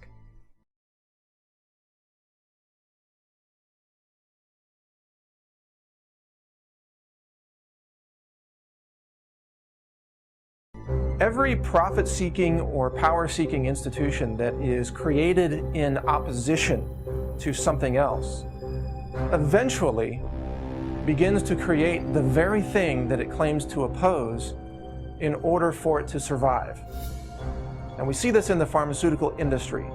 It needs sickness and disease in order to survive. Keeping people sick is indeed a profitable business, and it's something that should be avoided. But to my mind, it's not the problem isn't that it's the for-profit part. The problem is that it's a monopolistic control by the pharmaceutical industry through their sidekicks in the government, what I would call a fatal embrace. I think the time is coming when Congress is going to have to hear the voice of practitioners and researchers who are pointing out other ways of dealing with health issues other than by writing yet another prescription. Because the fact of the matter is, most of the conditions we're dealing with today, whether it's diabetes or high blood pressure or cancer, high cholesterol levels, these are things where there isn't a single pill that's going to solve the problem. We put a person on pills not for 2 weeks to knock out a pneumonia. We put them on drugs for life to control their cholesterol or control their blood pressure. And it's a gold mine for the drug industry and a rather poor bargain for the patient. The drug companies are in the business of making money. They're not in the business of healing people. So they look at that drug in terms of a product that's going to bring them profit. And if certain people are harmed, that is just the cost of doing business. I can be an executive of a Fortune 500 drug company, and I can acquire FDA approval for an agent that may kill people. I can know that there are going to be a certain number of people who will die from this drug. I can introduce it into the market, have those people die. I can never have to answer personally for that decision, even if I violate federal law, even if I commit fraud, even if I violate the rules of the agency. I can still count on the FDA not to hurt my company. I can still count on the FDA to accept a small pittance of the profits that I make from my products in order to continue to do business. Unlike any other industry in the United States, pharmaceutical companies can literally get away with murder. Pharmaceutical companies maintain control of the data collected in the clinical trials. They conceal the harm by not publishing the cases where there were bad events, whether it's deaths or heart attacks. Whatever is an adverse event, which means a risk for anyone taking the drug, they cover it up as if it didn't happen. They don't publish it. So what has happened over the last several decades is that the pharmaceutical industry in particular has become the #1 cause of disease and death in America by poisoning people, essentially, with its toxic chemicals, by weakening people's immune systems and weakening their liver, weakening their neurological functions so that they become future revenue-generating patients. About half of all of the drugs that are approved for public distribution are quietly recalled within about 5 years because they're too dangerous. Vioxx has killed at least 60,000 Americans.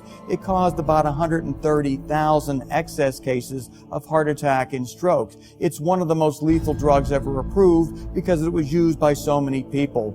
The FDA commissioner, looking at his medical reviewers, refused to remove that drug from the market. Then FDA Commissioner Lester Crawford stood by Merck and defended that drug.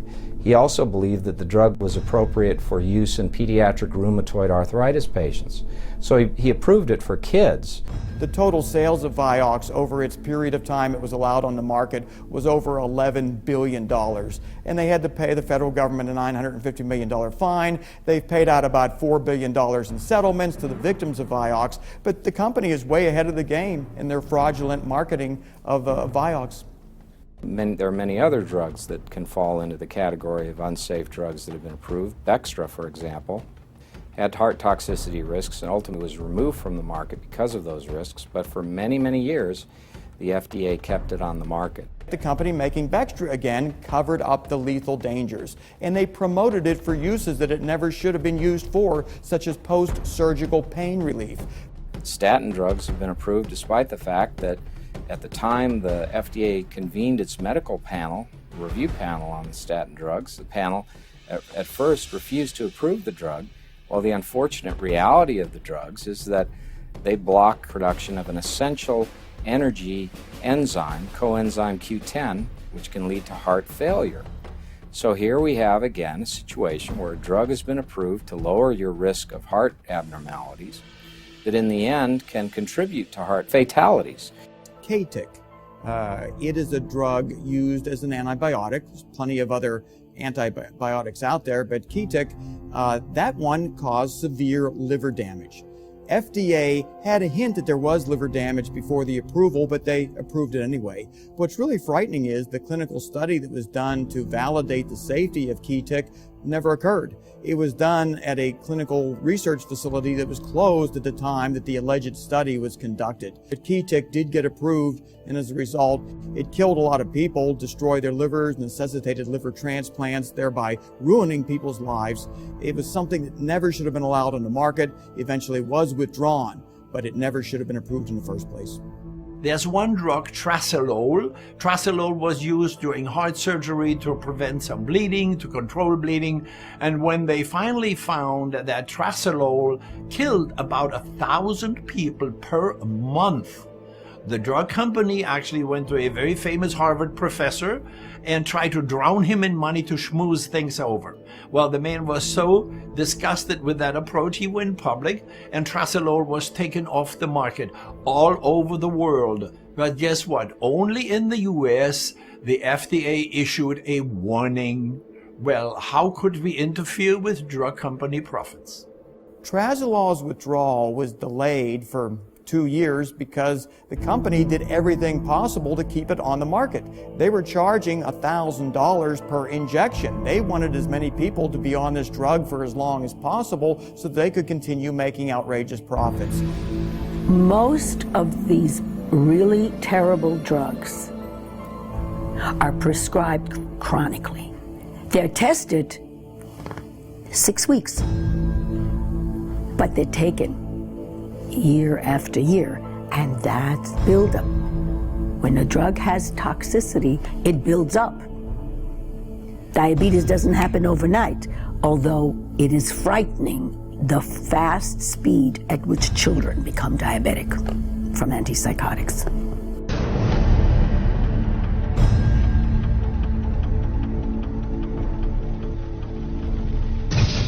There are several psychotic drugs or antipsychotic drugs that the FDA keeps on the market, despite increased risks of suicidality and despite a substantial amount of evidence of birth defects associated with them. And there's Paxil, Zoloft, Fexor. These drugs and many others that are like them that are serotonin reuptake inhibitors have been shown to lack efficacy. The British health authorities banned the substance for children and for young adults. And in the United States, instead, the best that could be done was a black box warning, so that here in our country, we still make these drugs available to youth and increase the risk of suicidality as a result.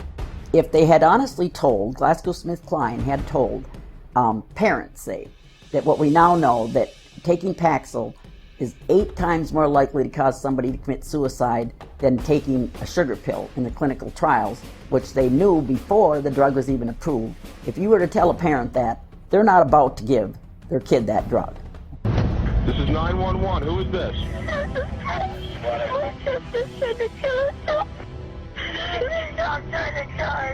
Where is your sister? What is she trying to do? Take pills?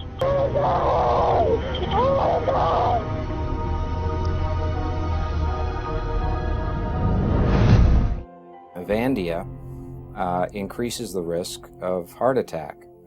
And as a general heart toxin, it has been condemned in the peer-reviewed scientific literature. Despite that fact, FDA's own scientific review panel held it to be a heart toxin. Commissioner Hamburg decided that she would keep it on the market, available to those who are currently using it for precisely those people who are at the greatest risk of a heart attack or other heart abnormality arising from the drug. Accutane. That was an acne drug that was supposed to be given only in the most severe cases of acne because it was known it had side effects. It caused severe birth defects. They denied that it caused people to commit suicide, but it did. But they were able to keep the warning off of that for many, many years. One congressman, Bart Stupik from Michigan, his son committed suicide at 17. Now these are kids, they weren't diagnosed with depression, they weren't diagnosed with any mental disorder, and they take this acne drug and they commit suicide. And so the drug companies know this, but the FDA knows it too. When one of the producers of fractionated blood products intended for hemophiliacs realized that their product would kill people because it was contaminated with HIV, you would expect that Baxter would have destroyed the product. They didn't. With the encouragement of the FDA, they sold the product in Europe to hemophiliacs there and infected children with HIV. This company positively, absolutely knew that they had a medication that was infected with the AIDS virus. They took the product off the market in the U.S. and then they dumped it in France, Europe, Asia, and Latin America. So they made a huge profit. By the way, Joe, government officials in France that allowed that to happen actually had to go to prison for it. In America, not one corporate executive for this company has been indicted or even criminally investigated by our Justice Department. Why not? And if you've ever wondered why a terminally ill cancer patient is given lots of chemotherapy almost up until the point that they're dying or dead, it's because the economic incentive is there to continue putting chemotherapy into cancer patients who have no chance whatsoever of benefiting from it. In each and every case when we tried to recruit a mainstream oncologist, the question they asked us is, what is your chemotherapy bonus structure? I was unaware of this back in the year 2000. I asked them, well, what do you mean by that? They said, well, our pay is based on how much chemotherapy we prescribe. That's where our profit center is. And if we don't have a strong chemotherapy reimbursement incentive, we'll find a cancer center that will give us a strong chemotherapy bonus.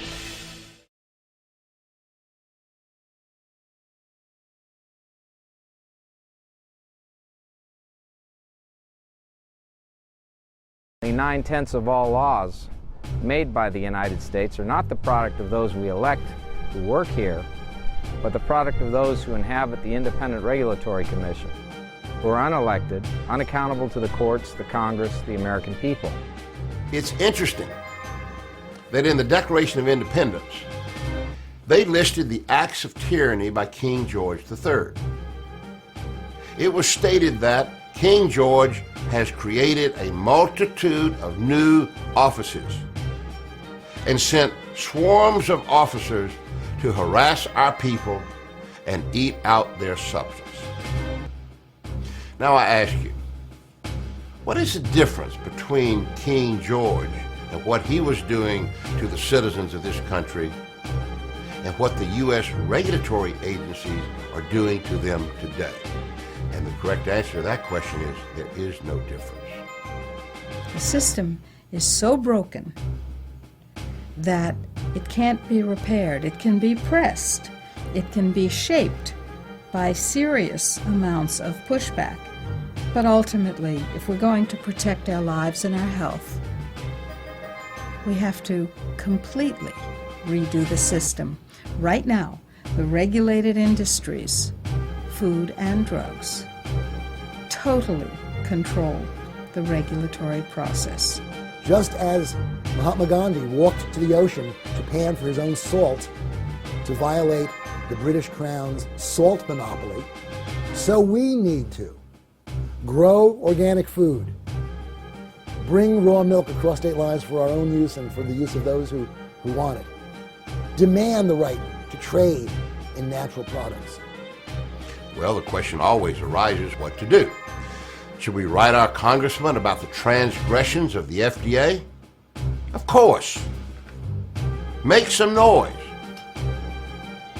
The only thing I believe that will save this country is for the executive and the legislative branches of government that have power, use that power to dismantle or strictly eliminate the illegal activities of these regulatory agencies. We're not going to solve the problem by incremental reforms. The system is too corrupt from top to bottom. We're going to have a mass uprising, hopefully mainly nonviolent, of the citizens of this country. I think we're going to have allies all over the world when we do this.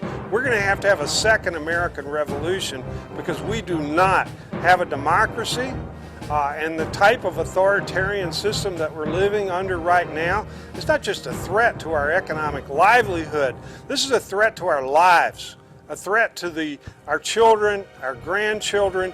This is a threat to human civilization and the fragile web of life on Earth. It's a matter of life and death.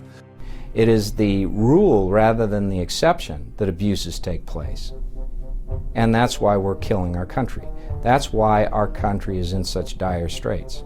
And we won't be able to save this nation unless these scoundrels are eliminated and unless people come into office to replace them who are dedicated to serving this country more than they are in serving themselves.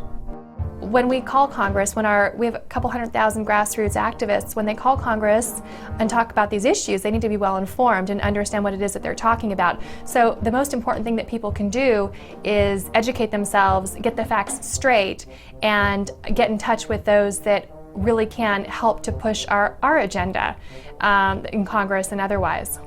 And one of you? Two of you? No. Millions of you? Yes. How do we get millions of you? Because you send out the action item to your friends. Click, click, click. We call it riding the freedom mouse. And when the globalists, when the regulators, when the industrialists are faced with that kind of pushback, they step back every time. Simply pointing out the illegality and the tyranny of the actions of these regulatory agencies affects nothing. We need to put pressure on our elected officials in Congress and in the White House to put restraints upon these regulatory agencies. That's the only thing that will save us.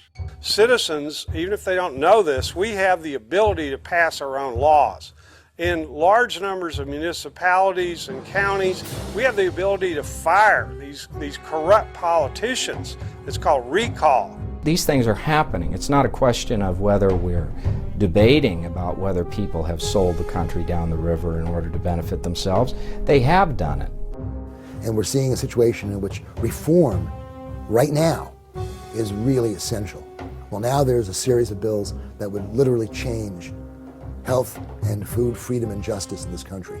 It's important to remember that there are people in Congress who are willing to challenge the FDA. The public has got to keep their congressmen reminded. They have to remind their congressmen that they're not going to tolerate legislation being passed or FDA rules being put into effect that deny them access to their dietary supplements. It's an ongoing battle. It just doesn't stop with one victory. Basically, you have legislation by default. To downsize the government, the Administrative Procedures Act needs to be amended so that the final application of any new regulation needs to be actually approved by an actual vote of Congress. What we need is a regulatory system where the drug manufacturers are penalized both in terms of fines and in terms of responsible people going to jail.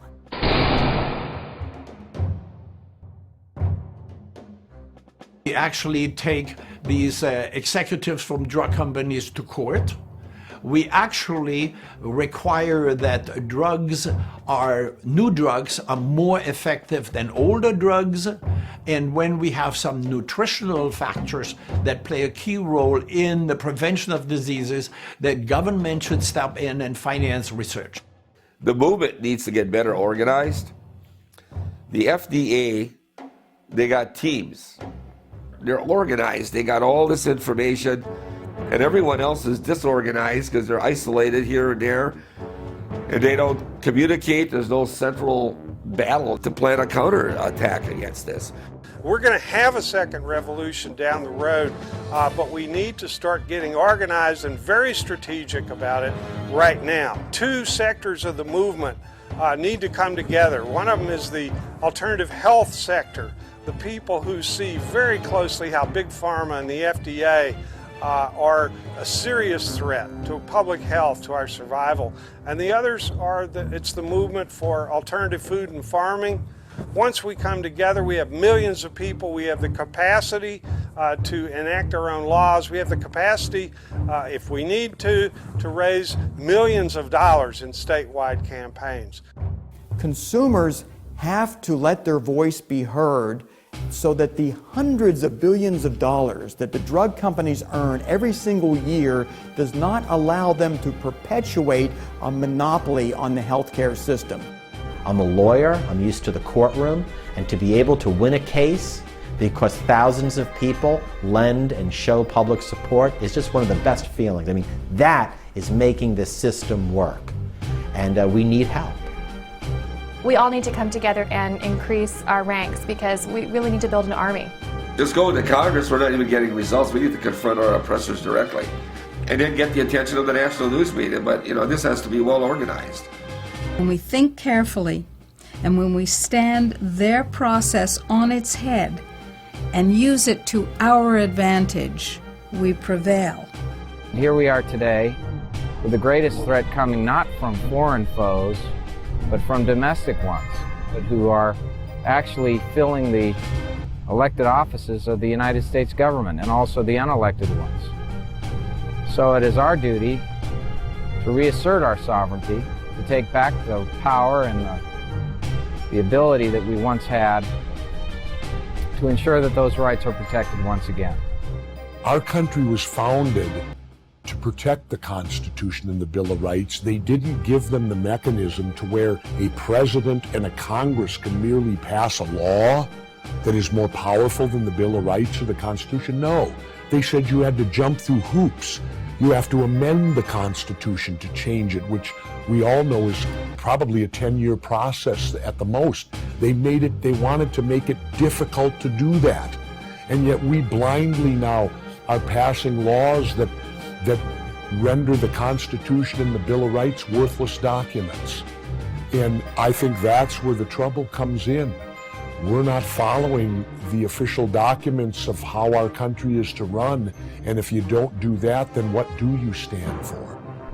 There's really only one answer. Why do you sell your government away? Why do you sell the rights of people away?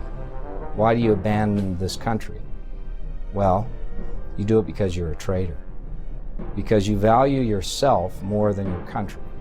Because you value your own economic future more than you do the welfare of the American people. The only reason that things don't change is because we didn't become activated enough to cause them to change. But it's our planet, it's our health, it's our future, and it's our choice. We are the people. You will not take our rights, you will not take our liberties, and we will not let this stand. Give us liberty or give us death!